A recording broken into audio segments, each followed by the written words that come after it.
One's a dark and at times disturbing Corman classic. The other's a musical romp that surprisingly ups the spoofing ante. Little Shop of Horrors. They remade it.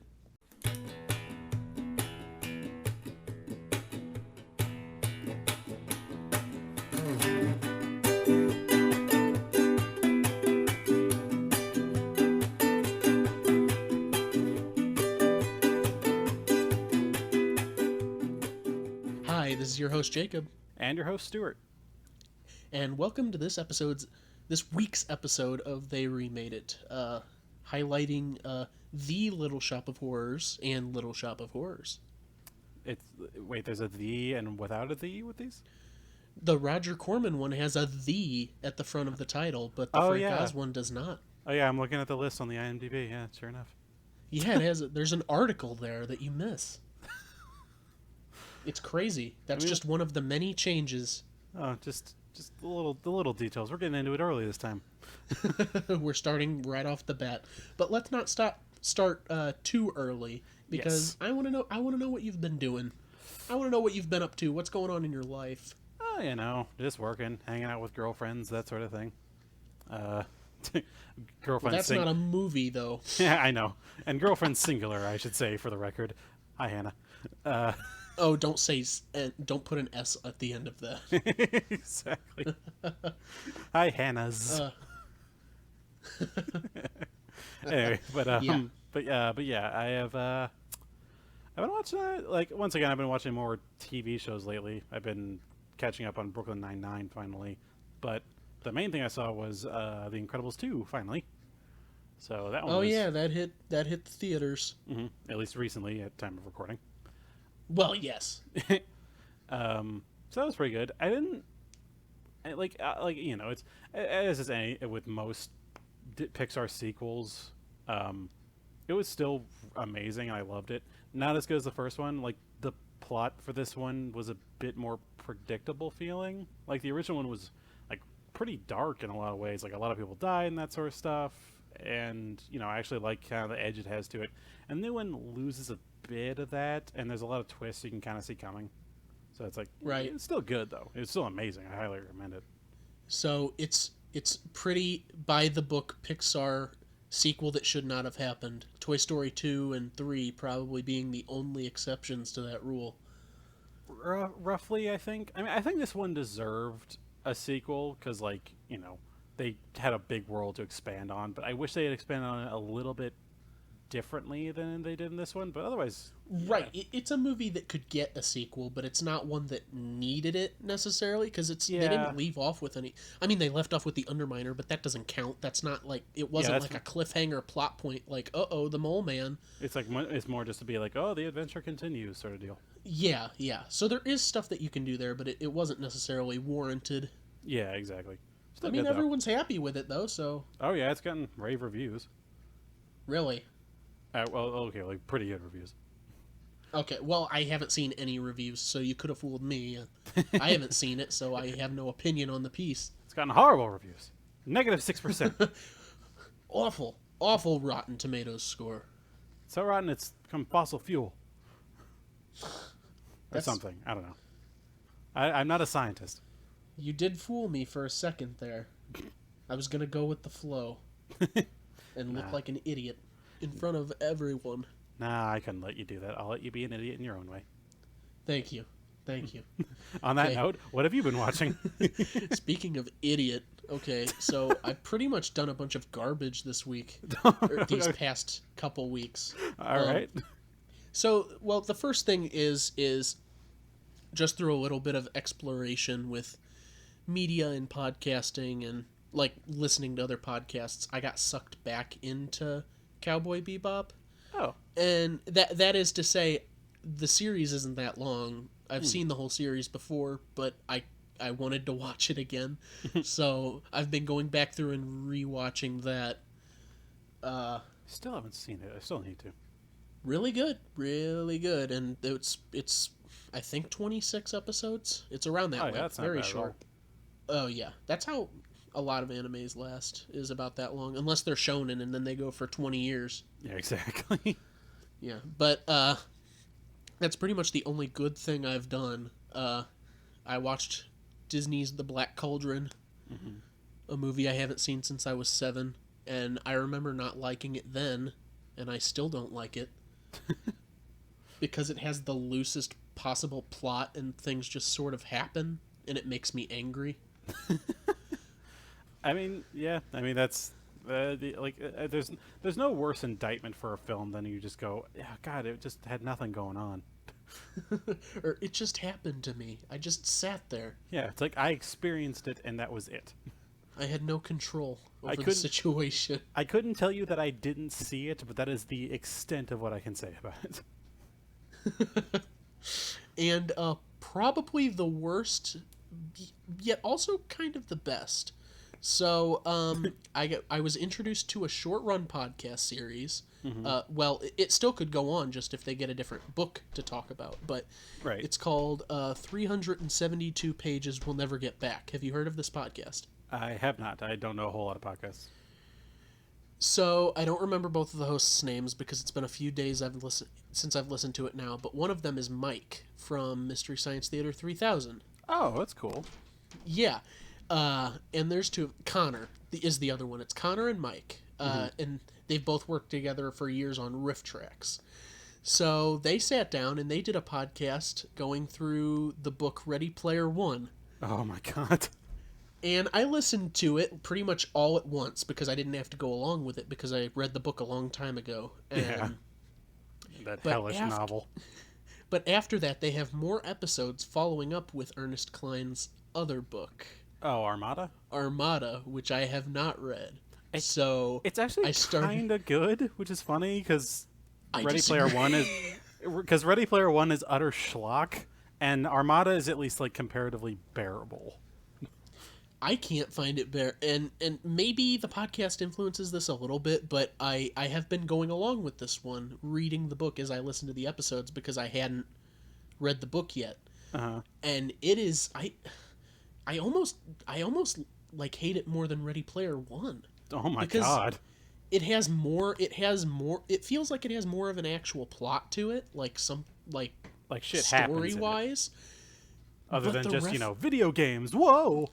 Right, but it pulls all these references out of nowhere, same as Ready Player One. But with Ready Player One, at least there's an excuse for it. In this one, there's less of an excuse for it. They have this threadbare reason, like, oh well, the government created all this stuff to like train you and indoctrinate you. Right. But that I don't think that qualifies. They're quoting and because he's quoting and referencing things that have nothing to do with that. Ready Player One is so broad with it's the 80s.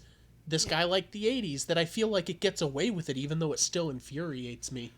I mean, I guess. I just like the fact that there's actually a degree of separation in Armada. It's like, it's just kind of talking about video games, like these kind of references in general, whereas in Ready Player One, it makes this really bullshit reason as to like, oh, we all love the 80s now because the 80s were perfect because this one guy said it was. Whereas the other one is just like, yeah, we're just like, this is just stuff I know. It's like, it's like whatever. Right.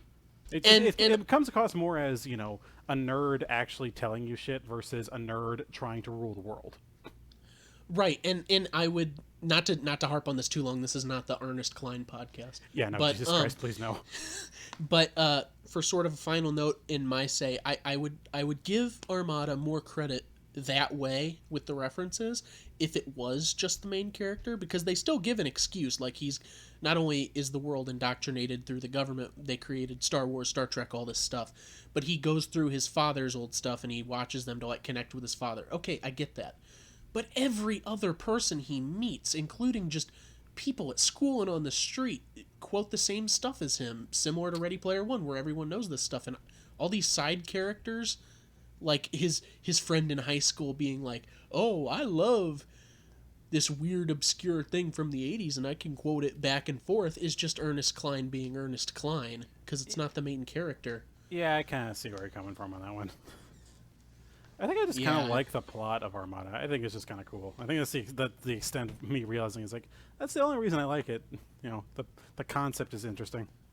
Right. And let's not forget, the books would probably be more bearable if Ernest Cline was just a better writer. Oh my God, yes. If he didn't have so many grammatical mistakes and run-on sentences and metaphors that bleed into other metaphors. Yep. But that's But we enough of. but we digress. We can talk about Ernest Cline being just the travesty of writers until the sun dies. We'll talk about that on our Ready Player One episode when it gets remade 20 years from now. Or 5 years from now. With how things are going these days. Well, that breaks our rule. No, it doesn't. We only have a rule for sequels. Oh, Exactly. Look forward to Ready Player 2?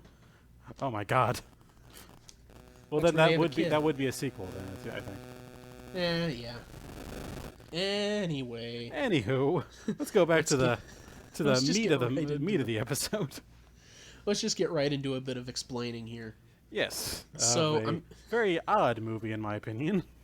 And then another odd movie as well. Oh yeah, I'm talking about both.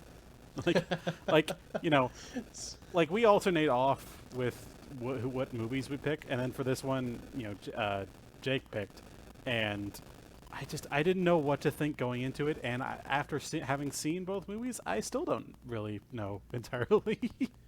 Yeah, full upfront discretion. A lot of the stuff we've watched, some of the films I have seen, some of them I haven't seen, but specifically the 80s movie that we're about to talk about is in my top 10 list of favorite films. I suggested it, and I was like, we got to do this, and we're going to have a blast.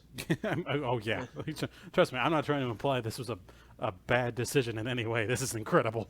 Oh, right.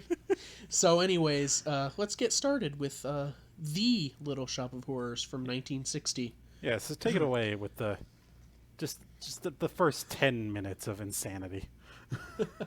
All right, so let me sort of set the scene for you. Seymour Krelborn, played by Jonathan Hayes, works in a flower shop alongside Audrey Fulquard, played by Jackie Joseph. There are quite some names in this one. I wrote down the last name because Mushnick doesn't have a first name in the 80s one, and Audrey doesn't have a last name in the 80s one, so I was very unfamiliar with them. So I wrote them down to remember. Right. But We're yes, we're gonna have to start like writing down the pronunciation of a lot of these names too, because this is getting hard. Oh yeah, yes it is.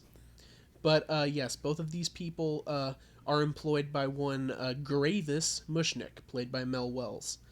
The store that they work at, Mushnick's flower shop, is doing poorly. It only gets occasional business from wacky side characters like the flower-eating Dick Miller or Mrs. Shiva, whose relatives constantly are dying. Which is so kind she of needs flowers for their funerals. which is like kind of a dark joke when you think about it. It's just very Polish woman. It's like my relatives keep dying. It's like ugh. Right? There's It's like oh dear.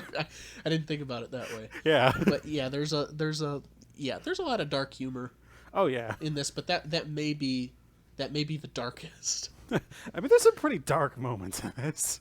Right. But I get ahead of myself. Of course. One day after messing up an order for the local dentist, Dr. Phoebus Farb, another crazy name. God, all the names in this. It's like a combination of like half the characters are Jewish and half the characters were just someone made it up on the spot. Right. It's like all the names are at least odd. It's awful. But anyways, Krelborn messes up this order, so Mushnick fires him. Fearing for his job, he pleads with Mushnick and runs to get a pet project of his, and that is Audrey Jr., which is a dying crossbreed of a butterwort plant and a Venus flytrap that he concocted. Because that's something people know how to do. Especially a guy like him. Well, see, strange plants are his hobby. True, I guess. Still, the fact that he's able to crossbreed two entirely different things. What am I thinking about? I'm thinking about the logistics of this movie. There's a guy who actively eats flowers in it. I don't know why I'm thinking about this. Dick Miller loves them flowers. He actually did eat flowers for this, by the way. Those were real flowers, and he just straight up ate them on screen. I actually thought about that. I wonder if those are prop flowers. Nope, they're real. I immediately assumed they were real because I remembered Roger Corman made it, and I was like, he probably wouldn't have had the time. He probably just went outside and picked some flowers and said, "Eat these." Yep, he straight because up I did. know Roger Corman. Yep, that was a weird one, man. Well, anyways, Mushnick ain't having any of it. But when it's mentioned that perhaps this odd plant can bring in customers, Mushnik gives him a week to bring it back to life. Mm-hmm. So later, after trying in vain to feed the plant and give it all these different minerals, materials, and he just can't get it to grow, he accidentally pricks his finger, producing blood. And as it turns out, this is Audrey Jr.'s favorite food. So he just like holds it, and he's just like waving it over the plant before it even starts eating. It's almost a little cringy feeling, like watching him like push blood out of his fingers to feed this plant. It's like, ugh. And he's like tempting fate too. He's just waving it over the plant, like right. He's not trying to go anywhere. He's just like, I'll just get it on the flower. No one will care. Yeah. Who cares? But the next day, interest is certainly piqued because the plant has grown not quite a bit, but it grows about doubled. Yeah, it grows about exponentially every time. Mm-hmm. And business begins to thrive. People are coming in to observe the plant. They're talking about putting it on parade floats, and Mushnik's like, hooray! So, yay, business for this freak plant in the middle of what is essentially this area's ghetto, which I think is apparently meant to be in Los Angeles. I think so. Because I know there is to clarify, the neighborhood they live in is a place called Skid Row, and I know there is a Skid Row in Los Angeles, so... Right.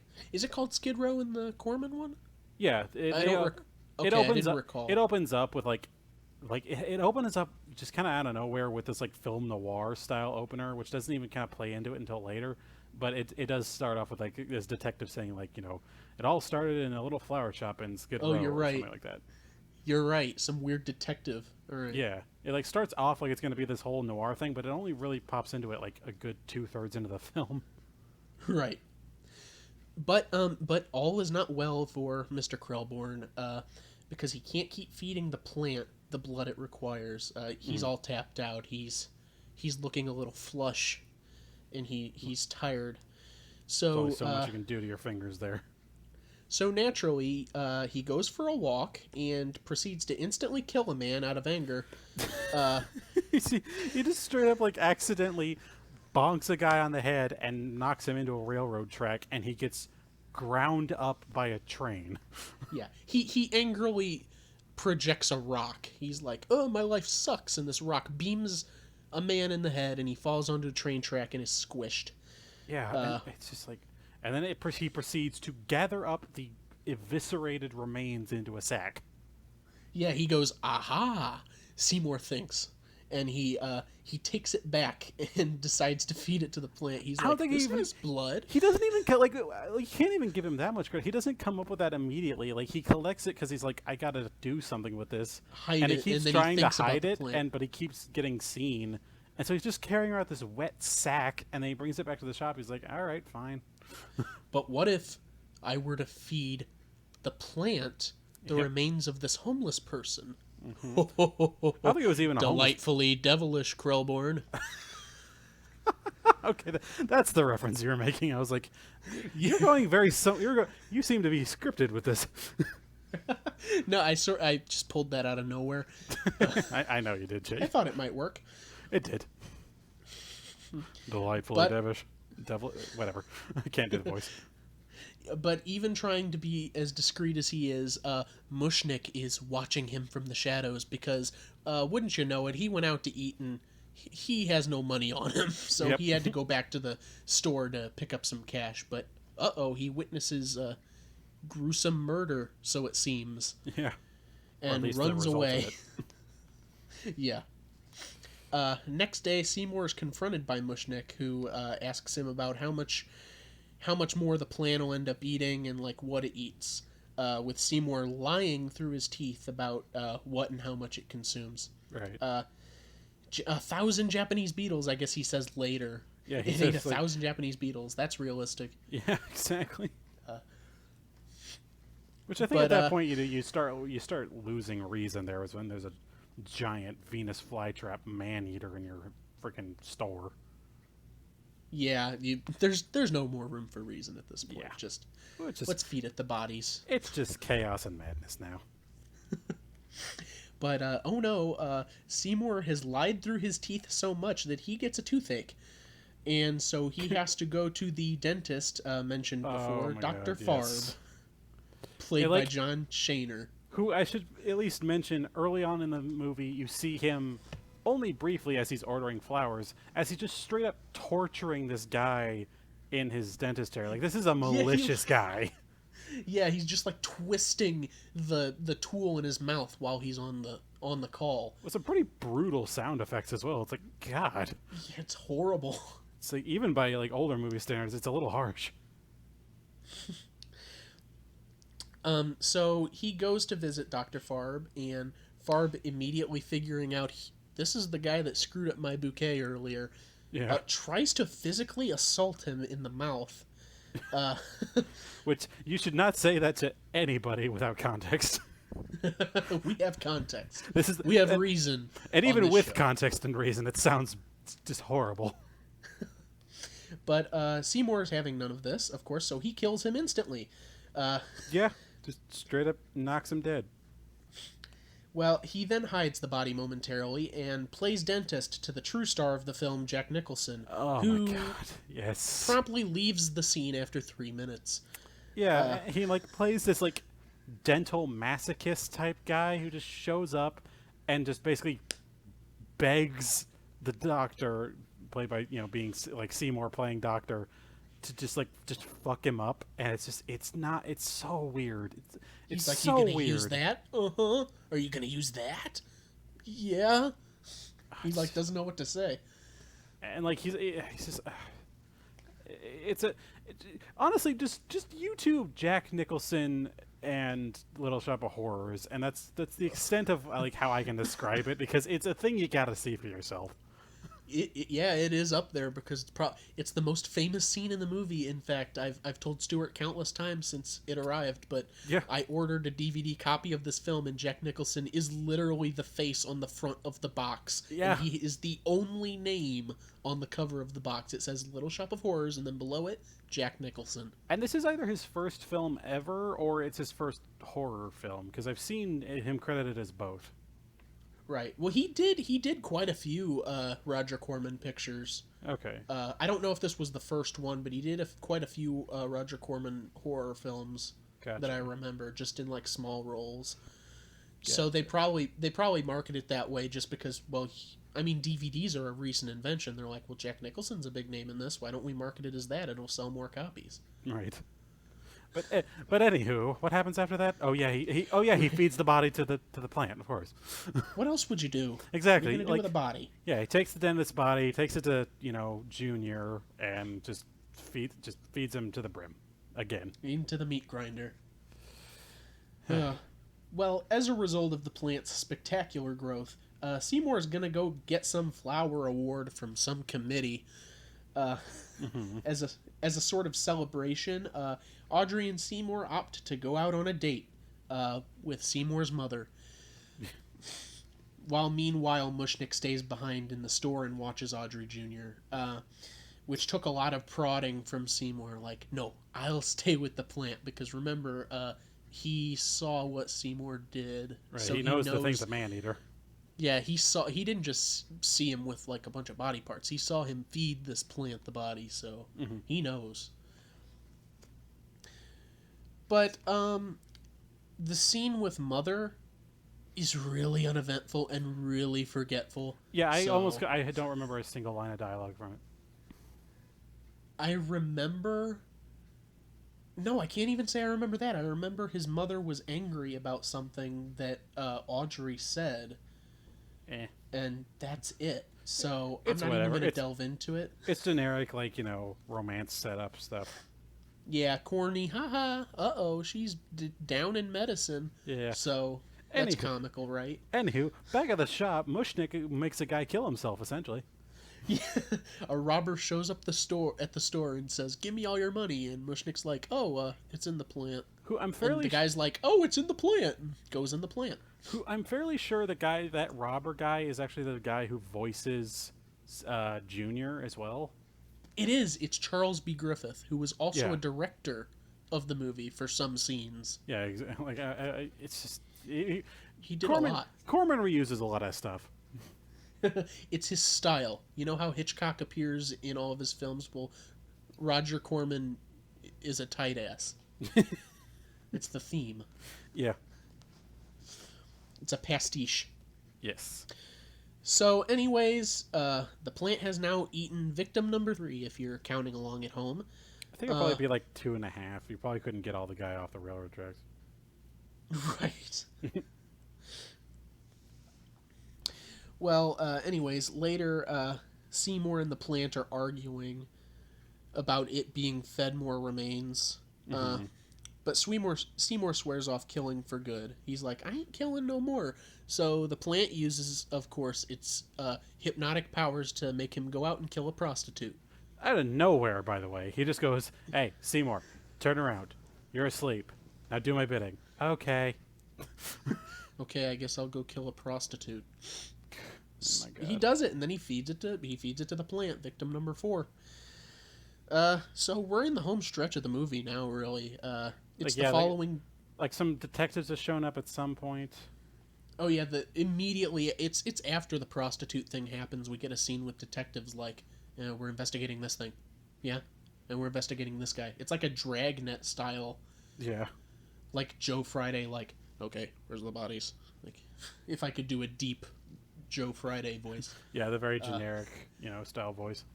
So, the following day, everyone is at the shop celebrating the growth of the plant, and also including the 2 detectives that have been hot on the case of all these disappearances. They're there too. Yep. They all watch in awe as the flower buds bloom, each revealing the face of an individual that has been fed to the plant. So there's 4 buds in total, everybody. Which is like really dark. Like even by a lot of horror movie standards nowadays, that one caught me off guard. I was like, holy crap. It is dark, yes. It just straight has their like stretched faces on the insides of these flowers. It's like, what the fuck? It's very creepy. Yeah. But so it's revealed then, of course, that Seymour is the one that killed all these people, obviously. So he flees the cops, who give chase, and he manages to hide from them until nightfall, at which point he goes back to Mushnick's to destroy the plant once and for all, climbing inside, brandishing what I assumed was a knife, but it looked like a sword. I was like, whoa. Yeah, like it looked like a straight up like just short sword that he just pulled out of nowhere. It's like, what the hell? He's like, this is the flower shop's sword. We use it for pruning. Okay. So we cut to the following day, where various onlookers, including the detectives, Mushnick. I actually think it was just later that night. Was it? Because it looked like daytime. It showed it from the outside of the store, and I was like, oh, they waited a whole day to go back? Maybe. I mean, like, everybody... Well, no, I think it was nighttime because they mentioned it once the detective got back. They saw it's like, oh, the door's open. Whoa. And that would have been weird if it was open all night. Yeah. I just... because I looked up screenshots of this movie online, and apparently it's been colorized. The DVD I have has no version for colorized. I saw it in black and white. So... Oh, I saw it colorized. Did you? Yeah, okay, so we both had a different experience there. Yeah. But, so, following day or later that night, people are there witnessing a final bud blooming, one that has Seymour's face. Seymour says, I didn't mean it. The plant dies, and then a big "the end" is plastered across the screen. As those older films are meant to do. It's just like, the end. No resolution. Bum. And then it ends, no credits. Yep, that was that, because they're all at the beginning. Yes. Now, let's give a little bit of contrast and head over to the 86 version. Oh, a little contrast? Well, the first big contrast, we dropped the article off the front of the title, so it's just Little Shop of Horrors. Like There's no the. It's more jazzy feeling whenever you sing it. Oh, yeah. So, Little Shop of Horrors! First, we're given an introduction of sorts as a chorus of girls named Crystal, Ronette, and Chiffon sing the movie's first musical number, the song Little Shop of Horrors. This is a musical, by the way, if someone didn't know, so I'm going to name the songs as we go through them. Yes. Just for clarification. So after that rousing number to introduce the movie, we arrive at Mushnick's flower shop just in time for Mr. Mushnick, played by Vincent Gardenia, to chastise the 3 girls who were just singing for loitering outside of the store. This leads to a heated exchange and leads into a song about the slums in which they all reside, Skid Row, which also introduces us to two more of our protagonists. Audrey and Seymour. Yes, Seymour and Audrey, Audrey and Seymour, played respectively by Rick Moranis and Ellen Greene. They sing about escaping their prison-esque environment as they make their way to the flower shop so that they can work that day. As Audrey appears to have changed into the love child of Betty Boop and Christopher Lloyd. Oh, yes. With a voice to match. It's a very on-the-nose stereotype or pastiche, I would say. Oh my god, I hate her voice so much. Well, at work, nothing happens. They don't actually work at work. Just sit around. This proceeds to go on for hours on end until Mushnick finally announces he's closing the store and that none of them should come in the next day because no customers will show up anyways. So, feeling bad, Audrey mentions that Seymour has an exotic plant they can use to drum up business. But to Seymour's dismay, Audrey too, or Tooey as it's referred, Audrey isn't feeling too well. Audrey the second, we should say, not Audrey Too. It's like it's not Junior anymore. Yeah, it's Audrey 2, Tooey, or Audrey the second. Yes. This one pretty much plays out pretty similarly to the first one. It's just a bit more elongated out with, like, hammy dialogue and, like, musical stuff. Yes. Oh, yes. Speaking of hammy dialogue, a customer, played by Christopher Guest, enters the store asking where it came from in probably one of the more humorous scenes. Yep. Straight up humorous scenes of the movie. So Seymour explains through the song Da Do, which is its name. That's really its name? It's a doo-wop. Yeah, it's a doo-wop number. Well, he explains through the song that he obtained the plant from an old Chinese man after a total eclipse of the sun. This leads to countless other people entering the shop questioning the plant. Excited about this development, the plant appears to wither before their very eyes.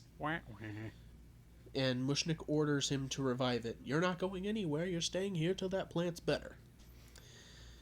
So Seymour, later that night, is confounded at what to do to get it to thrive through the song Grow For Me, explaining that he's tried various methods and nothing seems to work.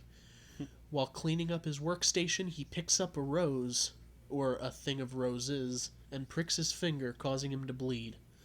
And obviously, Audrey gets like, oh my god, yes, like last time. Yes. Only a bit more intensely in this one, since the puppetry is actually really good for this.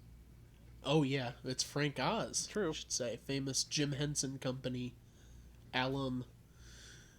But Audrey 2, or Tooey, starts sucking at the air, which gets Seymour to go over and begin to feed it blood. At which point he finishes up his song.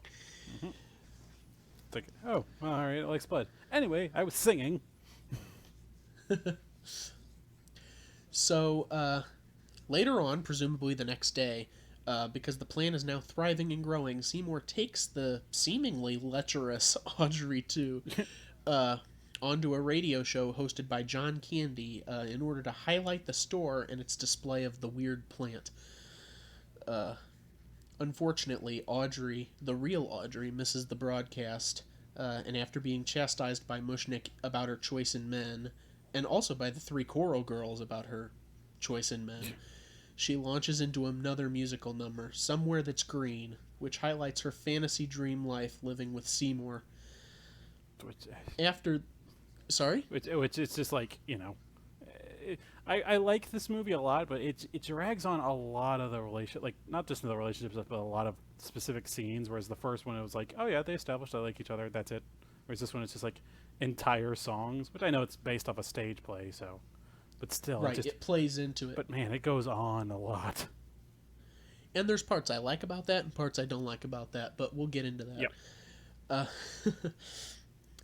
After the song's over, we immediately launch into another song, Some Fun Now, sung by Crystal Ronette and Chiffon, highlighting Seymour's newfound success with the plant and how pretty much highlighting him having to stay up all night feeding it. Mm-hmm. His own blood. Yes. Ugh. Yeah. Well, next, the shop is shown to be booming with business, and as Seymour and Audrey prepare a bouquet that Seymour had forgotten to prepare due to his blood loss, causing him to be lightheaded and fall asleep everywhere. Which actually was, Uh, this bouquet was referencing to that one lady in the first one who kept losing relatives. It's like, oh, yes, it's Miss Shiva. yes, Miss Shiva. They're dropping like flies. That's what he says. Uh, but through this, we get a glimpse into the life of Audrey's beau, Orin Scrivello, played by Steve Martin, which takes us through the song Dentist, showing his sadistic tendencies. Yes, so it's expanded on now that the dentist is actually a main, like, side character to the plot, not just like, oh, it's some random sadistic character. Right. He is But a completely he also- sadistic character, and he's very random, but at the same time, he's actually more significant. Yes. And even though he's highlighted as being sort of a main character at this point, even being highlighted on the front of most every box that is there, he's still given guest appearance role. Yeah. But God, he's so But- odd in this film. It's kind of amazing. He is jumping all over the place. But we take you later that night, where we witness Orin later taking Audrey out on a date while they're cleaning up after hours. We get to see him being cruel towards her, and Seymour gets to witness this too. Yep. So they leave on his motorcycle, and Seymour cleans up shop. But as he prepares to leave, Audrey too begins drooping again, much to his chagrin. Why did I forget his name? I can't remember Seymour. his name. Seymour. It's- That is so weird. It's such an I, iconic could not line. think of his It's name. such an iconic line in the thing. Feed me, Seymour. Yeah, I know. I just couldn't think of it. I kept saying Rick Moranis in my head. I was like, I don't want to say that. Eh. But regardless, he is very upset at this. But to his surprise, it begins talking to him with the voice of Levi Stubbs. Who is just a voice like velvet. Yes, I love his voice. Feed me. Who then convinces him that he'll get everything he wants if he just proceeds to feed him, primarily by killing the dentist who deserves it. And this is done through the song Feed Me. So, the next day, Seymour visits the dentist just as Orin is finishing up with his masochistic patient, played by Bill Murray. Who shows up again? Like, of all the things to bring back, why was that? I don't know. So I don't odd. know. And, like, I have a lot of... I mean, like, I can't say I disliked it because Bill Murray is, like, at the very least clever. I'm still not a huge fan of him, but, like, apparently all his dialogue in the scene was ad-libbed. But Right. still, it's just like, what the heck, man? This seems to be a staple of his appearances in movies, is that he ad-libs most of his dialogue. To the I chagrin don't of know if editors. that's because he's... Yeah, I don't know if that's because he's a genius or if he's just that difficult to work with, but Yeah. it could be both. Well, afterwards, Orin takes Seymour into the back, ready to get some pain going on. He puts on his nitrous mask and machine to heighten his pleasure while he tortures Seymour. Seymour proceeds to point a pistol at him, but he just can't shoot him. Fortunately, though, for Seymour, Orin breaks his own machine and proceeds to asphyxiate himself with nitrous oxide. So Seymour takes him back to the store and chops him up in the alley. Where? Witnessed by Mushnick, though. Yep. Once again, Mushnick is like, oh, shit. Not really given a reason this time. He just kind of shows up. He's just kind of at the store, though it's not honestly something I gave much mind to, so I guess it doesn't matter why he's there. It is his shop. He can go there for whatever he wants. Yeah, they did drag that out a little bit in the original. Yeah. I really could have done without the dinner scene. Anyways, he witnesses this chopping up and flees the scene. Ah! We then get to see Seymour actually feeding the dentist to the plant to some very upbeat music. Not a song, just some catchy bebopping tunes. Yeah, just some doo-wop to the sight of visceral man-eating. Yes, which is great. Yes. The next day, Seymour comes across the police interrogating Audrey outside about Orin's disappearance. Next, through the song Suddenly Seymour, we see their love blossoming as Seymour is there for her as a dependable man that she's never had. But later that night, before Seymour turns in, Mushnick confronts him immediately about what he saw and threatens to turn him into the police. Tui overhears this through the door and tells Seymour to feed Mushnick to the plant through the song Supper Time. Which I guess, like, maybe this is... It doesn't really establish how he's talking to him with that, because Mushnick clearly doesn't hear it. It's like, I'm thinking, like, maybe Seymour was just thinking that, and then it was just, Tui, vocalizing the thoughts that the audience is meant to see. Possibly, though I've always given the movie credit as a musical in that the songs sort of come out of nowhere and they don't really have a place in the plot. No one acknowledges that the songs are happening. Right. And that's why the Greek chorus girls sometimes are just singing out of nowhere in these fabulous outfits. No one knows they're there, but then other times, like in the beginning, they're normal people that the characters interact with and notice. It's like the monologues in a Shakespearean. Right, it's like Puck in A Midsummer Night's Dream. Can't believe we're comparing this to Shakespeare. But as they're leaving the store, Mushnick pointing a gun in Seymour's back. He proceeds to try and convince Seymour to let him keep the plant in exchange for getting him far away from Johnny Law. But Seymour backs his boss into the gaping maw of Audrey II, who proceeds to eat him. Like, straight up alive as well. It was like, ugh. Oh yeah, as he's screaming. Yeah, that one was fucked. We're then launched even further into Seymour's success, which essentially cripples him emotionally. We see this through the song "The Meek Shall Inherit the Earth," and this climax is, oh yeah, but this climax is during an interview where he has an emotional breakdown, and when he's asked to feed the plant in front of the cameras. So he runs outside and, after talking it over with Audrey, proposes to her and suggests that they just run away, far away from Skid Row. So, later that night, Seymour attempts to sneak out of the store, only to be caught at the last minute by Tui, who requests to be fed. Denying this absurd demand, he tells him he'll get food from the deli, and that's all he'll do. Which, like, he had suggested before, but, Tui was like, no, it has to be blood. But this time it's like, all right, that's fine. You drive a hard bargain. But it is all a setup. Obviously upset, as soon as Krellborn leaves, Tui uses the payphone in the store to call Audrey and get her over there. She sees through her window into the store window the plant laughing at her on the phone. It's just a hellish sight to see that plant laughing. It's just like, ugh. It's creepy. Yeah. But once there, he requests her to give him some water, and through a slight reprise of Supper Time, just with different lyrics, shoves her into his mouth and attempts to eat her. Seymour then rushes in at the last moment from the deli and saves her, pulling her to safety. They go outside, and Seymour confesses to his deeds, only to be approached by a corporate executive, played by Belushi. Well, I mean, that's who wants to. Well, that happens a little bit after. Like, I guess we may have seen different versions. The version I see, Audrey dies.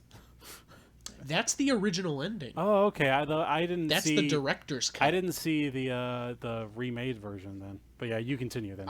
We'll get to that. I'll go through the remade version and then I'll do the director's cut. Yes. But so Belushi's there as an executive trying to convince him to breed more Audrey IIs and then sell them to the public. Mm-hmm. Seymour furiously sends him away and runs in to deal with Tui once and for all.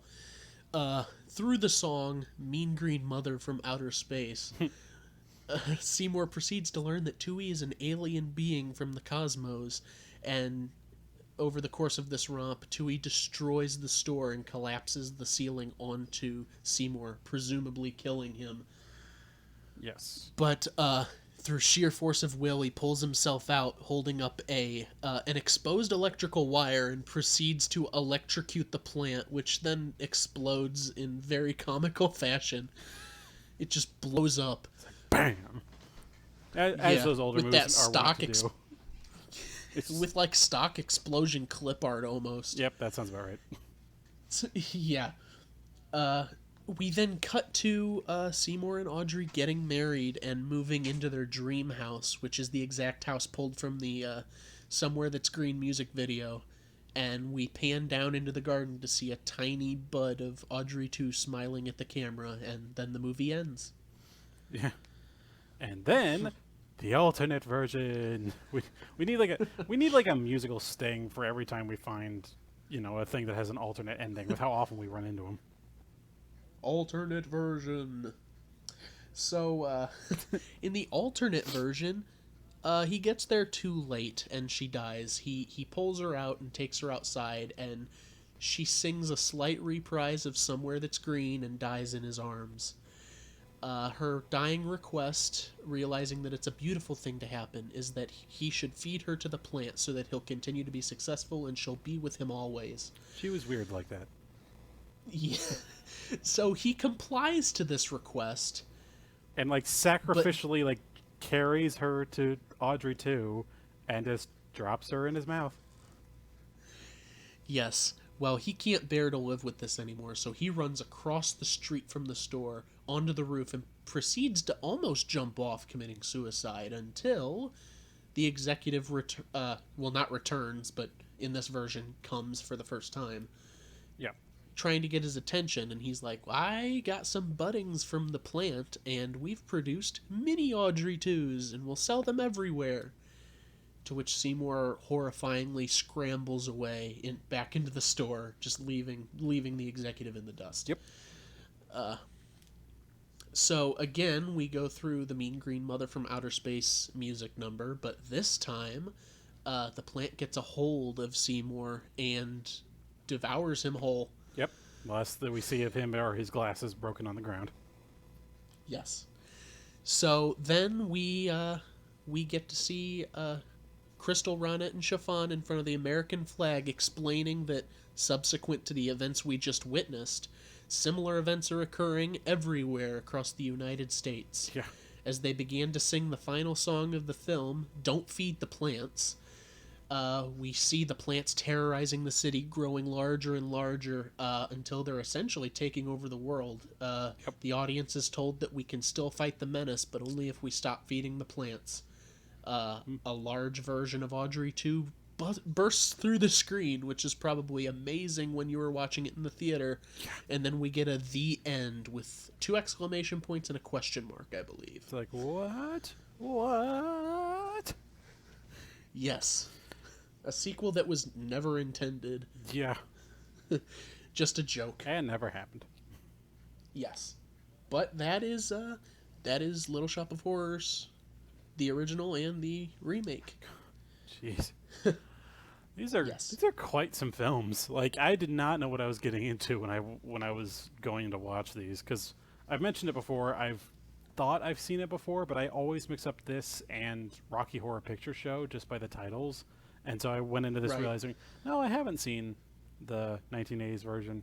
And I don't know which one of them elicited more reactions of, what is happening? Like, which one of those caused me to do that more? Because they're both very unique. Just like, within 8 minutes of the first one, we've had, like, Jewish lady who all her relatives are dying. It's a film noir sort of style, but also not. We have a guy coming in eating carnations. What the hell is happening? I have no idea what's going on. It's a non-stop romp. It's like there's a malicious dentist out of nowhere. It's like, Before we get too heavily into the meat of this, I want to introduce a new segment that I concocted.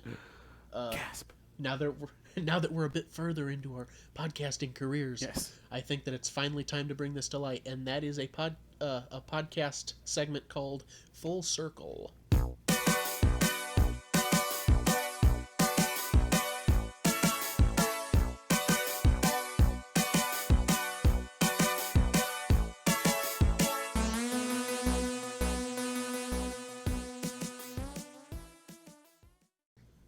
Thank you for the musical sting that future me has put in there. Yeah, it's just a grand little show of us advancing. A smart little ditty of free music. Yes. So basically what this is I'm just going to take producers, directors, actors, or whatever associated with the movies we're talking about for the episode, and relate them back to other movies that we've done in the past. Yes, because we tend to do Now, this a lot in just our normal conversations, and we start to realize, hey, what if we actually brought this up? right. So, as we start out, there won't be too many, but as we procure more and more movies, presumably it'll get larger and larger to the point where I'll probably have to rethink it if it gets too big, but still. Yeah, we'll be doing like a third of the episode is just like, this is guy who was in this, and this guy was in this, and this guy was in this, and on and on and on and on and on. But, and if you find more, please feel free to comment. Yes. Or send us an email at theyremadeit@gmail.com, because there's always chances that I'll end up missing some as we get more and more into movies. But as of this episode, there are only 3. 2 are quite obvious. Bill Murray and Rick Moranis both appear in the 80s Little Shop of Horrors, and Rick Moranis is in the 80s Ghostbuster, and Bill Murray Bill Murray is in the 80s Ghostbusters and the remake. Which we talked about. The third that I pulled is Frank Mills, who has a very large IMDb acting credit, and most of his roles are uncredited roles. But he was in the 1960s Little Shop of Horrors as Man in Store Crowd. So presumably when Mushniks is really bopping. Yeah, like in one of the scenes. There's a couple scenes where there's some crowds. Right. And he was, Frank Mills was also in the 1932 Scarface as a random hood. Oh. That's interesting. I mean, I wouldn't have recognized him, obviously. Right. So he has a picture on IMDb, so you can get a good view of him, but pretty much all of his roles are uncredited roles. I guess he was just a common man working extra roles in Hollywood to get by. Yeah, he was just kind of walking by a lot of days, and he probably just lived down the street from a lot of studios, and he walked in sometimes. Maybe we'll get to see more of Frank down the road. Yeah, he'll be our running little cameo. Yes, but that concludes this segment of Full Circle.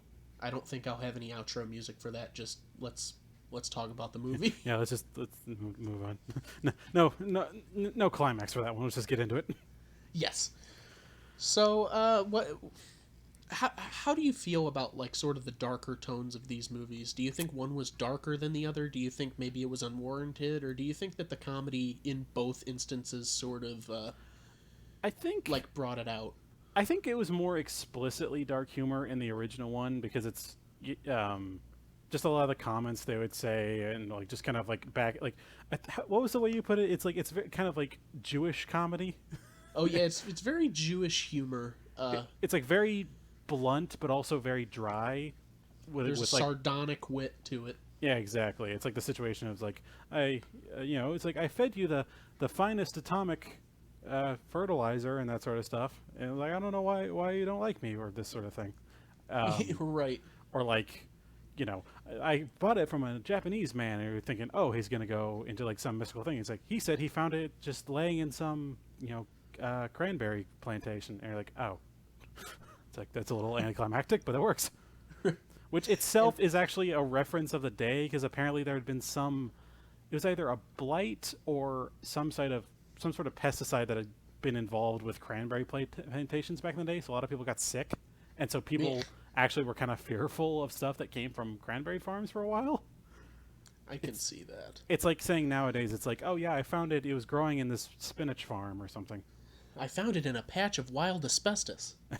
I found it in a Chipotle. Oh, gross.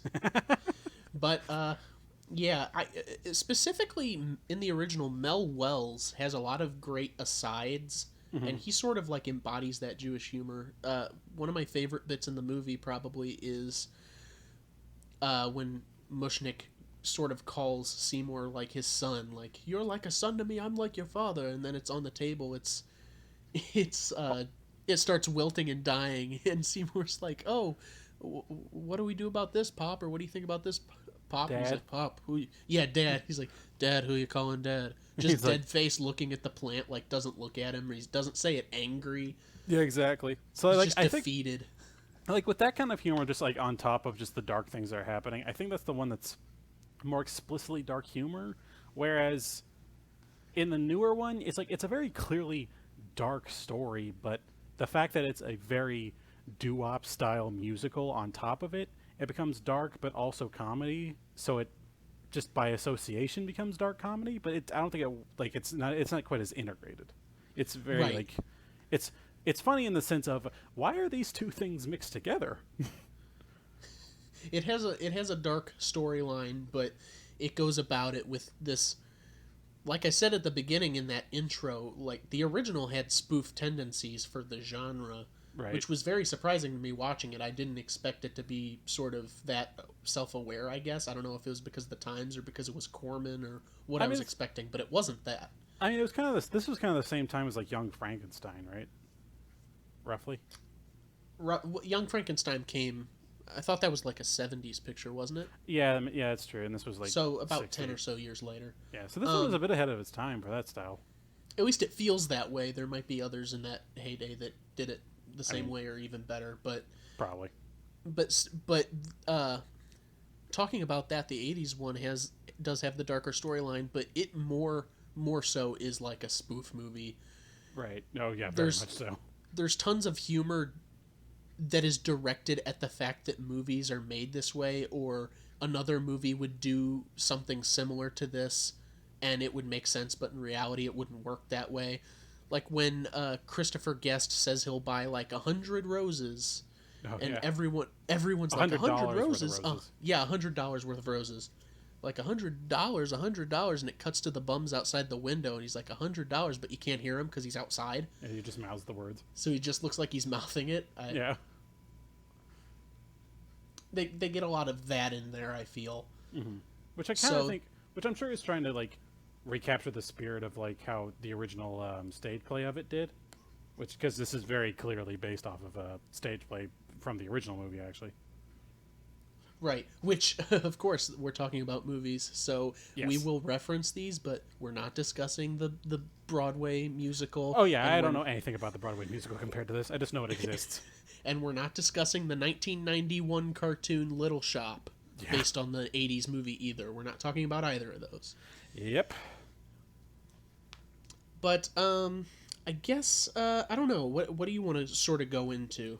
I mean, it's interesting to think about the two because I'm hard pressed to call either of them, strictly speaking, horror movies. But I certainly think the '60s version comes closer, since it's still very it's still very funny. Like even the poster on IMDb, it's like it's marketed as like it's marketed as the funniest picture this year, but it's still just got a lot of just straight up murder in a lot of cases, and which obviously it has that in the newer one as well, but it seems more bumbling by comparison.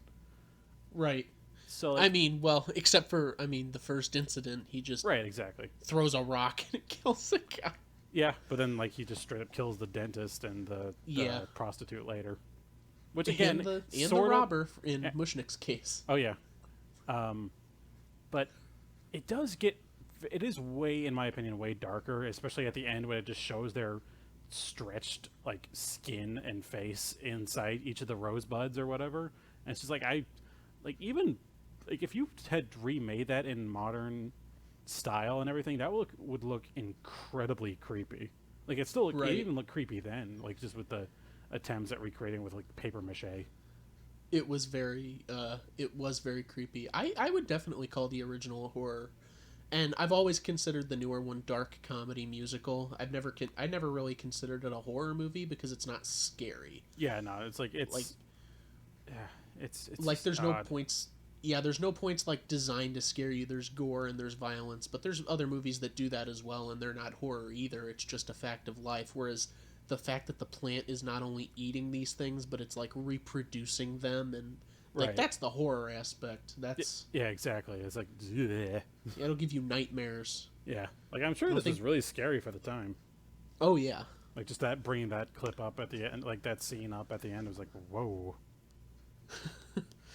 But yeah, it's just like, and I'm trying to just think through both these films because so much of it is like with me I try to break them down technically, but they're both so different in style. It's like they really did just take the original idea of the concept and the basic plot, but beyond that, they kind of did their own thing with it. It was a very upbeat feel and doo-wop feel of the new one versus the very kind of almost pretty basic like B horror movie style that I mean heck that Corman was famous for, I guess, since he did a lot of movies like that. He did Death Race 2000, which not a horror, but it's in a similar Right. vein. There's similar styles there, and he And does some of the same things in a lot of his movies. yeah, right. It's interesting to just try to think between the two because it's not so much. It's easy to compare something like the original two Grits because it's like one's about one's in the style of escapism, one's in the style of realism, but using environments as a major adding point to it. Versus this is like one is something, and the other one is a whole nother kind of something. Right. Well, It's just like they're both setting out to accomplish different goals. right. But It's just that's they're just every time I try to try to condense my opinions like or my thoughts on the subject. Every time I just think of another scene, it's like, what the heck? And I don't mean to apply in any way a negative view towards these movies. They're both very good and very funny. It's just they're so different by comparison to a lot of things. right. I guess sort of what I kind of want to bring up is the relationship or the romance aspect of both of them. Yeah. Because they're both done differently, and me personally, I don't think either work. Yeah, it's again the first one. It's kind of just kind of there, and you just kind of assumed it to be there, which I think is all well Right. and good. It's like it doesn't try to waste time with it, but at the same time, you kind of don't ever think there's any adversity between the two. Right. The original one, the way I thought of it, I'm stumbling a lot over my words as I'm trying to think, but Yeah. the original one, as I thought of it, is it sort of felt like the romance was there because this is a movie. Yeah. So we need a romantic subplot in it because that's what movies have is romance. Right. Okay. And it's like Uh, you can't have this endearing character unless there's someone to love him and for us in turn to realize his lovable features. Otherwise, we just hate him because he's an idiot. Right. And whereas the new one tries to work towards that, it's like, well, they're trying to establish the relationship. It really is more of a B plot rather than just being there. But it still Right. doesn't feel like it works, and I think that's because it it it doesn't even feel like a B plot. It feels like a D plot because so much emphasis is on the plant and the goings on at the store that you always forget that the relationship is happening until they sing about it. Right, and then I think another part of it is just Audrey's character in the new one. It's like she barely seems to emote in this because like the it really is the very like a very Betty Boop style character, very floozy esque and everything. Got a really high pitched nasally voice, that sort of deal, and she barely really has any kind of extent of like emotional range in it. So you never really feel like there's any kind of chemistry between the two because you're just kind of reacting. Right. And Which I that think being it attributes to it a bit. right. I think that the romance in the newer one works whenever they try to do it humorously. And Right. there's two songs dedicated to the romantic interest between Seymour and Audrey specifically, and that's the first one, which is Somewhere That's Green, and the second one is Suddenly Seymour. Uh, Mhm. I actually really like Somewhere That's Green as a song. Yeah, it's pretty cute. It's really cute. It knows what it is, and it's funny with it. There's a lot of it's like we'll snuggle watching Lucy on our Oh yeah, big it's enormous very. 12-inch screen. It just kind of It, inexplicably breaks into we're doing this like as a 1950s style idealistic romance. It's like what? All right. right. Because It I kind of guess a has lot. it just Sorry. it has that very innocent feel to it. Like the relationship between the two is meant to be built up as very innocent and kind of puppy love kind of style thing, Right. And which I guess kind of is meant to counteract the darkness of the film. yeah, sort of a side note to that in the song too. I love the fact that a lot of the machines in like household appliances, a lot of them were relatively new to the time, so I love the fact that she calls them like ironing machine, Oh yeah, and she dreams about having disposal in the sink. Like I really do like that song. And and I always found it kind of funny because like I watched through it thinking, at least with, like in certain scenes, it almost implied, like I mean I'm sure it was more meant to be implied to be in the 1950s or 60s, but whenever I watched it, it felt like it was trying to imply that it was in the 19 at least late 1970s, and so it was really funny to see all her saying all these things. It just seems like she's just like kind of out of it. It's like, honey, Right. where have you been? Like kind of having that feel, and I found that really funny. Like when I thought about it like that. Right. So I like the song for a different reason in that sense. That's a good reason to. That's a good reason. That's a good like viewpoint to have on it. I guess I always got the vibe that it was the 50s and 60s I'm because sure not it only is. right, not only that song, but specifically in the "Feed Me" song, uh, Audrey too references Hedy Lamarr, a famous actress of the 50s and 60s, Yes, and getting on Jack Parr, who was like the original, like he was the second host of the Tonight Show, I believe. I think so. Yeah. So, the first one being Yeah. Steve Allen. So, It's like it's just like yeah, because I always thought, I'm sure it was in the 50s. I always imagined it, all these idealistic things. It was actually taking place in the 80s, and these guys were just kind of out of it and like not in touch at all. So probably because they're I from found that Skid Row. really funny. That is a fun way to look at it. Yeah, it's just like just imagine the entire film, like, which wouldn't make sense because they have like video cameras and everything. They're meant to be, like, I mean, news cameras that are meant to be like clearly looking like in the of the 50s and 60s. But it's still funny to think about. It's like, why is everything like this? Right. To finish up on that thought, uh, I think they do that really well there, the romance, because they treat it more they treat it as romance, but they do the comedy with it too. Right. I Suddenly Seymour is probably my least favorite song in the whole movie because Yeah, that was the one I almost entirely skipped through because I was like, I just kind of want to get through this already.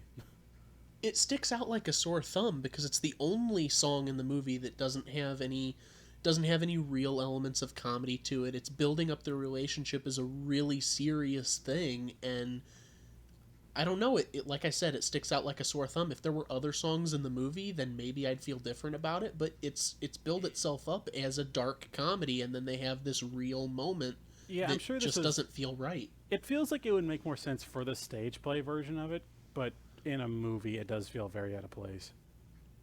Right. Because I'm sure, like in the stage play, it's like a lot of plays are meant to be a combination of very real but also comedy. But like, in this case, it's like not really working. Yeah, and from my understanding in the musical, there's like additional songs that aren't in the movie. Well, of course, There's a yeah. small plot where Mushnick sings about adopting Seymour as his actual son. Right. I think it's called Father and Son, but he's like, "I'm going to adopt you." Okay. But I guess that kind of just that kind of thought kind of relates back to one thought I remembered that I have about it. It's like comparing the two again, is that there's a lot of moments like just with the songs in the 80s version that flesh out to like a weird degree elements of like the story that didn't really seem necessary. Like in the original one, when it describes Skid Row, it does it a lot in context. It's like, oh, there's a crazy ass dentist, and like they're very poor. They've got the like the detectives looking into this area, and it's very known for crime, that sort of thing.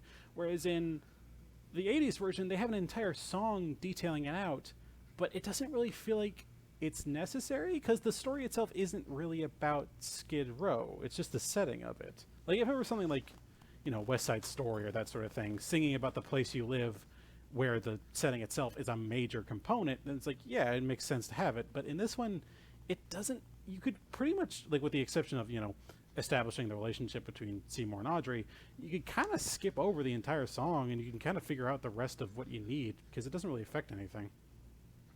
You really can. I still really like the song, and I'm not saying that you hate it necessarily, but I think the main reason I like it is because I'm a sucker for ensemble pieces, and that's the only song in the movie that's sung by an ensemble cast.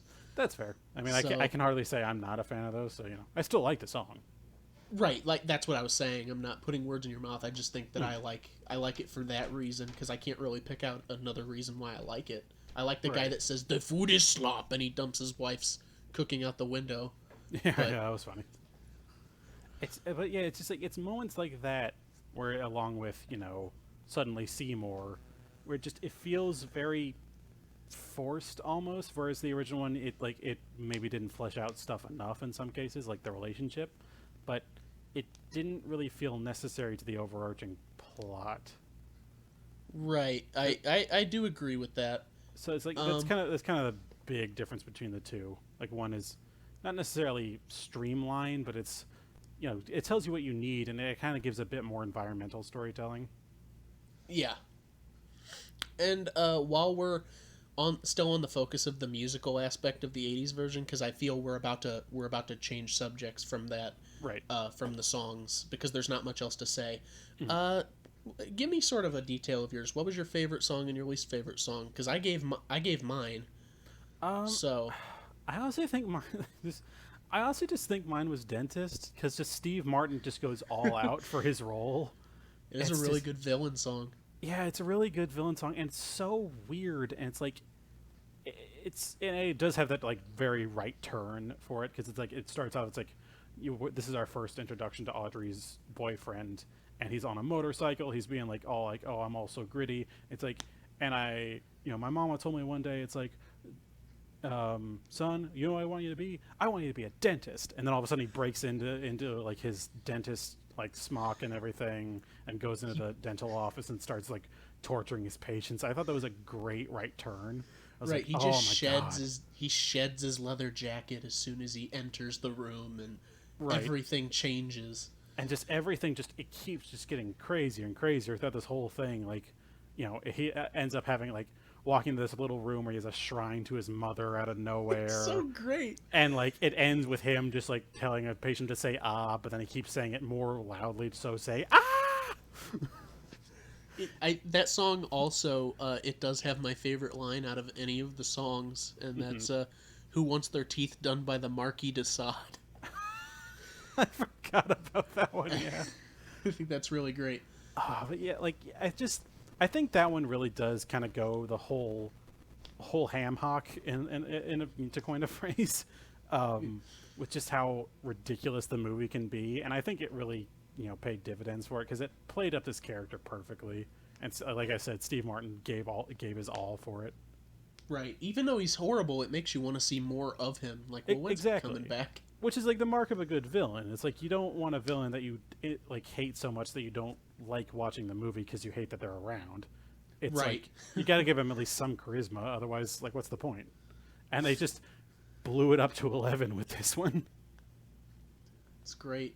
Yeah. So, what were you not a big fan of? Um, let's see. I'm just trying to think over through both of them.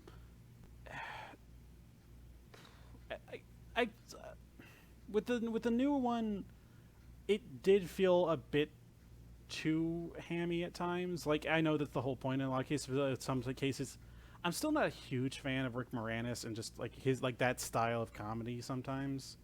Right. And like, and then there was like kind of at the beginning where a large amount of the dialogue seemed very obviously dubbed over, and so it just kind of felt weird. Which again, I'm sure is the point of it, or it's just production value.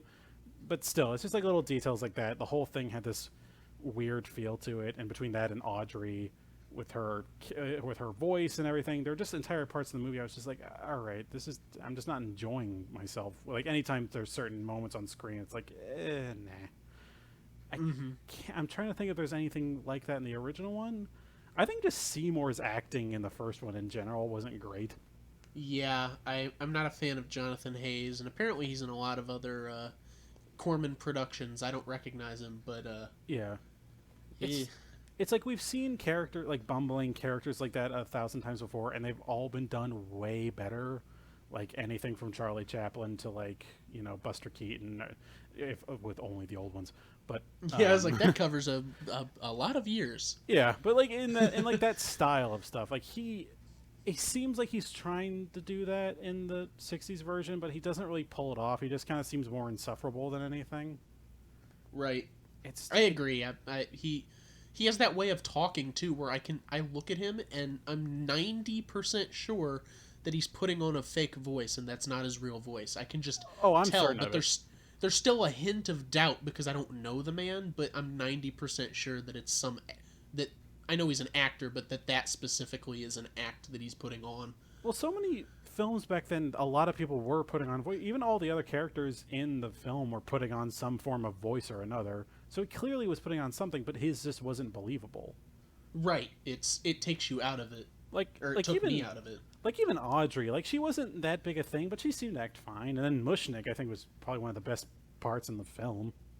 He was so he's my he has to be my favorite character in the Honestly, yeah. Like he does act it up pretty much perfectly as just this like down on his luck, shop owner having to deal with all these outside elements. I almost wish he had been the main character in a way, like having to not necessarily having to deal with a flower. Maybe he dealt with a flower himself, but it's maybe the plot that we saw is still happening in the background, but we see the whole movie through his eyes. right because that'd be really interesting because it's like he seems more of the everyman type, whereas Seymour is trying to be the everyman type, but he has such malicious attitudes in so many cases that you don't want to relate to him.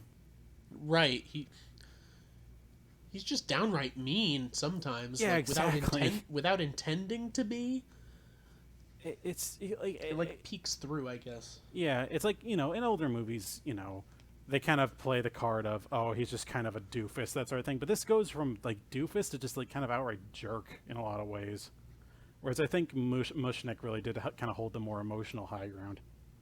Right. And then, And oh yeah, you go ahead.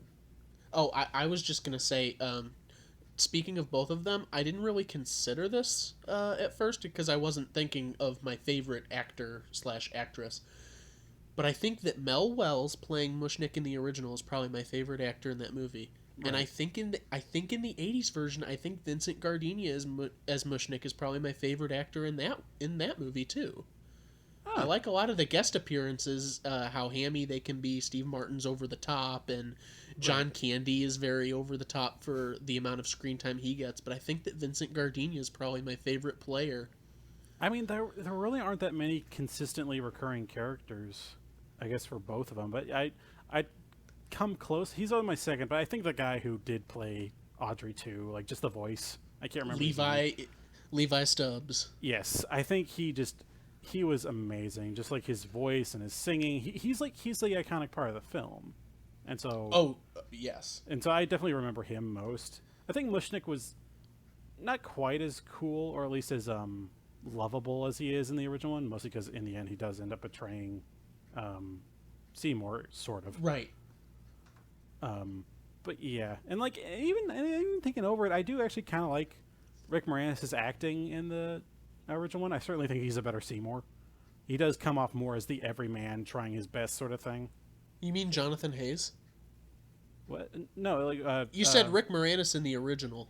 Oh, sorry, Rick Moranis in the remake. Sorry. Oh, yeah. My bad. Yeah, no, but like no, like I don't like the guy who played Seymour in the original. Like I thought that was just kind of right. I was wondering. Yeah, my bad. But right, when you I agree with you on that point. But also when you were talking about Mushnick like that, I don't like Mushnick as a character in the new one.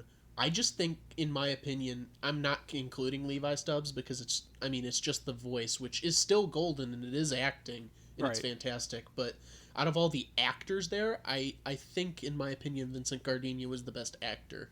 That's a good point. Yeah.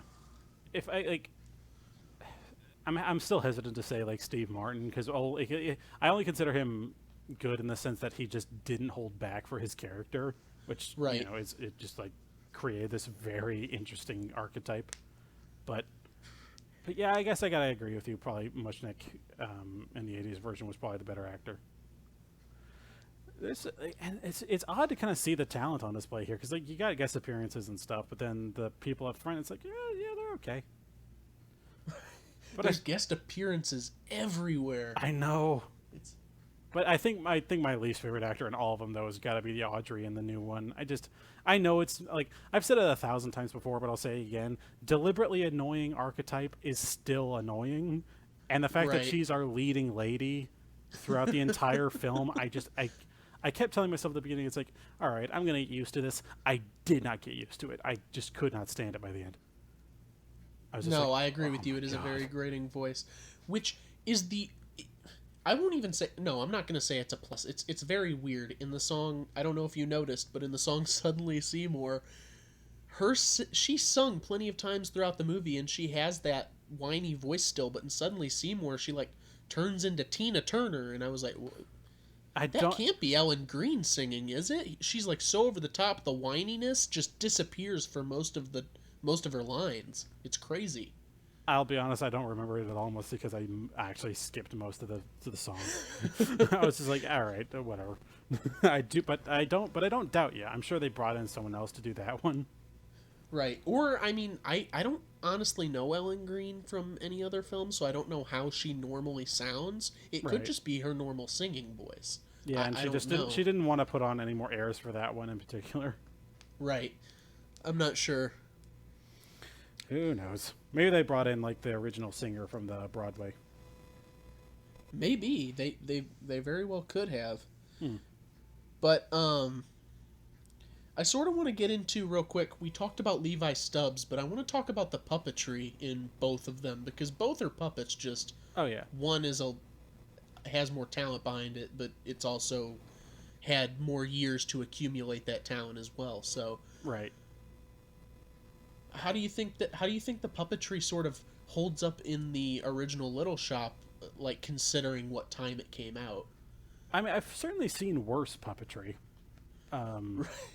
Like there have Right. been some like good like mystery science theater movies and everything where they comment on these just horrible like like Godzilla ripoffs that have no that even in it on themselves have worse puppetry than Junior and the original Little Shop, and it's Right. like, and I do think like they didn't have to do a whole lot. They just basically had to make the jaw move. It didn't have to like articulate or anything. Um, and then at like the end where they made the flowers bud out, like I think the design of the puppet itself at the end was really creative and like was very well done, considering that the budget was only $22,000. Right. It's like I'm guessing most of the budget went to the puppet at the end. I'd be um, willing to say that. I know that the set didn't get like any of the money because it was a holdover from another movie he'd been working on. right. And like also considering that they made this movie in 2 days famously, that they probably also made that puppet in about the same amount of time. Right. So I gotta give it credit there. It's like for what they have, it's pretty good and it works well. I didn't have any complaints with it. But then like, Definitely. but of course like the puppetry of the new one is just like incredible. And Right. and like it has so many cool little details. Like I saw on the trivia of it, it's like there's a scene early on where we first see Tui growing. The way they do that is actually they have the puppet itself put on a track angled directly at the camera, and they slowly move it forward to imply that it's growing. And so it just gives this without actually noticing the movement. So you actually see it growing in real time, but just through a visual trick. And I thought that was really clever. Right. Yeah, so slight that I didn't notice. I noticed it when I first saw it, and I was like, "Oh, is it like some early like computer work there?" But I realized like, no, this is all practical puppetry, and so it was Oh, really well, good. yeah, I recognized the growing, but I didn't like notice Oh yeah, they're like anything wrong because it's meant to right. be Like yeah, hidden. they hit that perfectly, and I actually watched the scene back. It's like yeah, no, it's like I can see that being the case. And then of course like Right. at the very end where, and at least in the original cut where he's actually destroying the city and everything, the model work and everything on display, and just seeing all the various Tui's bursting through buildings and collapsing Oh stuff. yeah. I That was love brilliant. my favorite part about that cut ending is when he blows into the smokestack and it just blows all the windows out of that factory building. Right. It's perfect. That one was really good, yeah. So I think, I mean, like, obviously the puppetry for the newer one's better. Right. It's obviously it has more time, a better budget, and it actually had like puppeteering legend Frank Oz. Sesame Street, the Jim Henson Company, Yoda. It Yeah. had him behind it. So See, and it's just, it looks so realistic. I kept watching it thinking, it's like, this has to be some degree CG generated. I was like, no, I don't think it was. no, It was entirely and practical, and it's hard to believe it, honestly. Jim Henson famously said that the only thing he had to say about the puppet, I guess, because he rarely did those talk interviews, Hmm. famously, uh, I guess he was questioned about Frank Oz's work on that movie since Jim wasn't involved, and he said that he thought that the mouth movements to match up with the dialogue was perfect. Yeah, it was. It was like, and that's why I considered like, you know, Tui its own actor almost because it's so spot on. It's hard to call it like, you know, anything other than it was an act. It was actually someone acting. Right. Someone has to be responsible for all the limbs flying everywhere, and Right. when Tui's on the landline phone, the pay phone, and Yeah. one of his stems is like twirling the phone cord. And then there's a couple other stems that are like rhythmically tapping on the wall, like waiting. It's like, it's Right. it's just so much detail work. It's like all the credit is due for those puppeteers. Right. And I love those the buds too. Yeah, exactly. I, like I like his honestly little backup forget about singers at them the every end. time. Right. I actually forget about them every time I watch this movie, that the buds like bust open to start singing. Right. It's pretty up there as far as like even like with a lot of film standards. Like I can't say this is like the most iconic film I'll ever remember, but man, that's just the puppetry alone set a standard. Right. It's just crazy. No, I agree. um well, we've talked about a lot of these different comparisons that I sort of wanted to get into, I guess tone and setting and style. Right, and I can't really point out any particular like filming techniques that were terribly unique for each one. Like obviously the puppetry was good, but as far as iconic like styles or anything, I couldn't really place it for one way or the other. Like the original one's a very, you know, of the time kind of B horror type, and then this one was very, you know, 80s like kind of like fun style, kind of like it kind of like well, it's a musical, so yeah, it's a very 80s style doo-wop style kind of deal. Right. So, The like, the director and of the 80s, that's not to say anything bad about him. no, of course. I don't think that either of us have like really negative views of either of these. Yeah, of course. We don't usually. For some reason, we got to get a really bad one up in here. Oh but yeah. I mean, I wasn't a huge fan of Scarface. I still think Scarface kind of sucked. Like the new one, Right. I should say. yeah, but regardless to that effect, the newer one, for comedy purposes, they really like cuts, like Yeah. using perfectly timed cuts. Whenever they're waiting around at the store, there's cuts to show time passing where they're just bored and it flips them around like in different parts of the room. Yeah, like the very, very hard cut style, Right. rather than like, When you know, fading or like other environmental stuff. It's just it's very technical cuts there. right.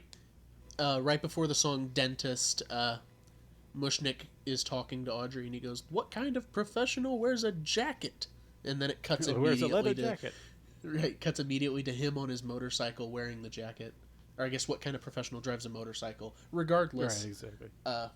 they like to use cuts a lot for specifically for comedy, and I guess that's one technique that isn't obviously specific to that film, but it does stand out to me. It feels very of its time because I think that style kind of died off a little bit within to a degree. Like you see it more and more nowadays as kind of like a reusing, like a restyling. But for the most part, people did different other like because it can kind of feel like a jump cut in a lot of ways when it's so sudden. So again, just feels unprofessional in a lot of ways. Right. But for the most part, yeah, it works pretty well. Yeah.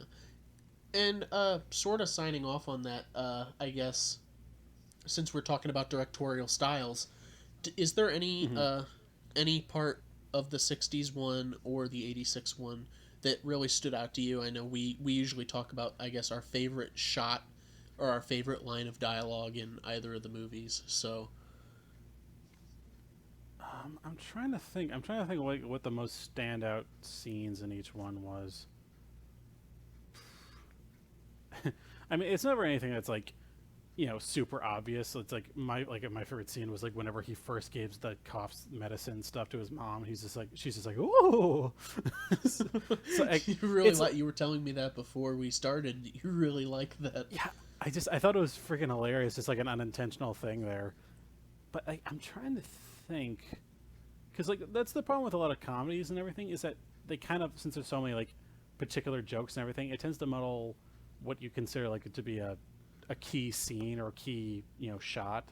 So it's Yeah. I can't really think of any one spot in particular. I do like the scene where the two detectives are talking in their office. It's like, how you doing there, Joe? Well, one of my youngest died. Really? Oh, yep, playing with matches. I guess that's the bricks. It's Yeah. like, Them's the all bricks. right. Yep. It's just it was. I thought it was really fun, and then it related back like he is actually related to the other lady who also was losing a bunch of relatives. So it's like, oh, Right. it's like, what do you know? Uh, I guess for me it probably would be the one, like the only real standout line that I mentioned at all, which is when he's just deadpan staring into space at Dad, who you calling Dad. It's probably got to be my Yeah. favorite, just because Pretty it much stood like out enough for me to remember it and make me laugh. a lot of the interactions between like Mushnick and Seymour, I do like. But and then I'm trying to think of that for the new one as well. I guess Mean Green Mother would probably be a pretty iconic scene because it's really just showing off the puppetry work and everything. Oh yeah, that's like the whole purpose of it. Right, exactly. And then I don't know. Again, it's like there aren't really a whole lot of iconic spots or scenes or shots. I do know my favorite shot in the, because it's hard to think of a favorite shot in the original one. I guess because Yeah, because there's nothing spectacular because the camera work's pretty simple. right, it is just sort of framed that way of like a movie of that time, or a standard B movie of that time. Right. But if we're talking visual effects, I guess would be what I'm going with for the '86 one. In the original ending, the one that eventually got deleted, when Seymour's being pulled into Audrey's mouth, there's Oh sort yeah. of a long shot where the plant's on the right, and then Seymour's floating in the air in the grasp of his tendrils on the left, and there's just light emanating from Audrey 2's mouth, and I don't know, I like that scene a lot, or that shot Yeah, a that lot, I was pretty guess. good. The way the light flows everywhere, and Oh yeah, that one is really it was really honestly beautiful. Just like the way everything was going, it's like whoa, you kind of forget climax. someone's getting eaten alive. Right, exactly. There's almost a sultry feel to it. Yeah. Oh yeah. Yeah. I guess if I had to pick one particular shot from the '86 one, it's just when the dentist is at the shrine of his mom because it's just like whoa. That is a good one. It's got that oh mama, and then it's just It's just like oh mama. It's just like he's just so into it. It's just so funny. wide stretched out picture of his mother from beneath. It looks like she's Yeah, towering over everything like a monster. exactly. So I guess Oh, that would be my favorite shot in that one if I had to pick one. right. Which I guess Uh, kind of sums up the whole feel of the movie. right. If I guess I want to pick a shot from the '60s one just to be on board with the fact that the movie can have some good shots. I like the fact that the dinner scene is filmed like sort of through the window. Hmm. The way that it's set up and framed, I guess I do like that. Yeah, that's pretty good. Instead of just standard inside the restaurant talk, it looks like they were trying to do something with it. It's either that or he was cheaping out and being like, "Look, I don't have to move all this crap inside this building." Right, or that, but regardless, Either way, it made a good impression. I don't necessarily think he was trying to do anything artistic with it or meaningful, like, oh, you being outside represents Mushnick's sensibilities or anything like that. I just think Right? Yeah. it looks nice. Yeah, this is nice. But yeah, like I think that's. I can't really think of any other major, you know, like big technical thoughts on either really. There's lots of movies that you can dissect like that, but with these they're very upfront with their intentions. They're not trying to be terribly artsy in one way or the other. They're just kind of being like, yeah, well, this is just a freaky movie. Right, we're doing what we're doing. Yeah, which again, I never try to imply that that's a bad thing. If anything, it kind of simplifies the process. Right, it's true. It's probably the first Corman film that I've seen that I actually enjoy. Mm. So I'm happy to own the DVD, even if Jack Nicholson is the only thing on it. Uh, on the cover, I'm happy to own it, and Mm-hmm. if I'm being honest, I probably watch Little Shop of Horrors once a year, and I have the soundtrack, so I'm gonna continue to watch it once a year and I definitely gotta listen to the watch it soundtrack. with. I definitely gotta watch it with you one of these days, just so I can get your comments on it. Full disclosure, I sing along with the songs. That's totally fair, man. It's a musical. It'd be weird if you didn't. Thank you. I'm a big musical fan. Yes, but I'm assuming I can assume correctly which of these two is your favorite. Yeah, so I already weighed in at the beginning. This being in my top 10, it's not like, well, it's still at number 9, but now the Roger Corman version's at number 6. No, I still I like the 86 one more. I enjoy the campiness. I really love musicals. Mm. Obviously, the techniques and the visual effects are better just because they've had time to mature and they have a puppeteering legend behind them. Oh yeah. So, there's just a ton of things that stand out to me more so that make me like it more. And I'm just thinking back through all of them, and going into this, I was gonna a hard yes to my favorite being the 60 version, but it's just like thinking about it all and like the design work and the effort put into everything. I'm I'm hesitant to say I didn't like the 86 version, but I still think if like given the option, I'd probably see the 60 version again over the 86 because I kind of like the story a bit more. I think it feels I'm still not a huge fan of campiness in films, and so I just kind of like it's a very straightforward story in this one. It's still also very funny. Like that, like you said, I'm a fan of Jewish humor. Right. And it certainly does it gives that style of humor its fair due. Right. Like I said before, and like we have reiterated on this podcast numerous times up to this point, you can be a fan of one without necessarily hating the other one as well. Exactly. So, But yeah, I think of the two, my favorite's still going to be the 1960 version. I think it's just a bit better, bit more towards my sense of humor. right. You know what? I think this is landmark for the podcast because I think this is the first time that our favorite films have been different. Oh my god. I think it very well might be. Yeah, I think so. I'm trying to think about it. Like this is the first case we disagree. That's perfect.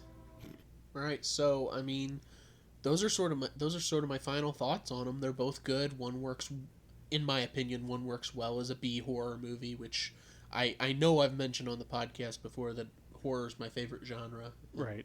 And I'm a huge fan of it. I do have a soft spot for these older kind of B horror types, like like I mentioned, Young Frankenstein before, which isn't really a horror, but it's still kind of in a similar vein. Right. Like kind of comedy, dark comedy, that sort of deal. Right.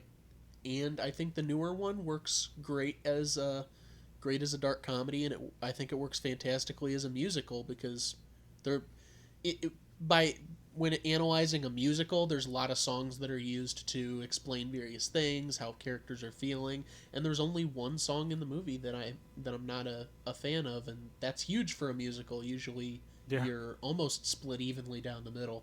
Hmm. Yeah, I mean, like I gotta say, this song, like I can't say I liked a lot of the songs, but they were still catchy, and so like that alone is a pretty good praise. But I do think, and plus just the style on display and the technical work, if with the puppetry alone, you could, it deserves at least a couple awards for that. But I still think, yeah, like I've given the two, I'd still watch the 1960s one again. I think it was really funny. Right. So I think that's all for this time. Yeah, I think we've given our piece. As always, check us out on Twitter at. I don't remember. It Please tell me. it's it remade. It's at it remade on Cool. Twitter. Yes, Uh, that. I'm looking into adding more stuff to the Twitter, but as of right now, we only it's only posting whenever we're updating about the show itself when episodes are coming out. Right. And Obviously, we're still getting into the swing of things, and as support grows, and as we get more, directly relatable topics to go on, we'll start giving out like maybe some quizzes or kind of polls to see what you guys might think of the show, or possible other remix, or to see your Right. comments on past episodes. Right, if we get some actual interaction, I'm not going to post quizzes or anything like that if there's no interaction on the trivia account. Right, It's just exactly. shouting into the void. It's like, hey, what do you think of these two actors? And just one guy in the vast distance. That guy sucks. What are your feelings on Raquel Welch? Welch. But yes. Is Jewish humor as a term offensive? I have no idea. You're blocked. Damn. For even suggesting such a thing. Damn. So send us an email at theyremadeit@gmail.com if you have any questions or comments about the show. If you have any anything we might have missed for Full Circle, if you have any recommendations for future episodes, we'll gladly take them there. And if you enjoy, please leave a comment on, I guess, iTunes or Google Play are the two services we're on right now. I'm looking into some others. Yep. I won't say the names in case they don't happen, because why would I bother giving them any promotion if they ain't gonna pick me up? Yeah, how dare they? Right, but that's it. Any last thoughts from you before we head out? Nah. No, I was trying to think of some like funny comment to add on. It's like, trying to relate back to the movie. I'll try to be like, "Feed me, Jacob," but that sounded weird. I was like, yeah. So I'll just stick it at no. I'll just say a hard no on that one. Subscribe to us on iTunes and you'll be having some fun now. So, I'm your host, Stuart. And I'm your host, Jacob. Yeah, and good night, everybody.